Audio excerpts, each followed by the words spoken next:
ঝিনাইদহের শৈলকুপায় আধিপত্য বিস্তার নিয়ে দুপক্ষের সংঘর্ষে অন্তত 25 জন আহত হয়েছে। এ সময় ভাঙচুর করা হয়েছে 3টি বাড়িঘর। বুধবার রাত 8টার দিকে উপজেলার হাকিমপুর গ্রামে এই ঘটনা ঘটে। পুলিশ ও স্থানীয়রা জানান, ওই গ্রামে ইউনিয়ন বিএনপির সভাপতি বকুল বিশ্বাসের সমর্থকদের সাথে দীর্ঘদিন ধরে ইউনিয়ন স্বেচ্ছাসেবক দলের সভাপতি তরুণ বিশ্বাসের সমর্থকদের মাঝে বিরোধ চলে আসছিল। বুধবার সন্ধ্যায় দুপক্ষের সমর্থকদের বাকবিতণ্ডা হয়।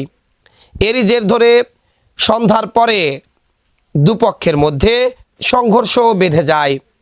এতে উভয় পক্ষের অন্তত 25 জন আহত হয়। এ সময় ভাঙচুর করা হয়েছে 3টি বাড়িঘর। খবর পেয়ে পুলিশ ঘটনাস্থলে পৌঁছে পরিস্থিতি নিয়ন্ত্রণে আনে।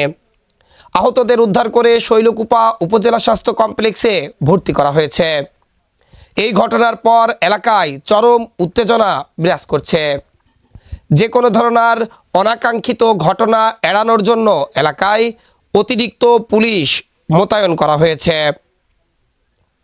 শৈলকুপা থানার ভারপ্রাপ্ত কর্মকর্তা হুমায়ুন কবির মোল্লা জানান, আধিপত্য বিস্তার নিয়ে আজ সন্ধ্যায় হাকিমপুর গ্রামে তরুণ বিশ্বাস ও বকুল বিশ্বাসের সমর্থকদের মাঝে সংঘর্ষের ঘটনা ঘটে। খবর পেয়ে ঘটনাস্থলে পুলিশ পাঠানো হয়েছে।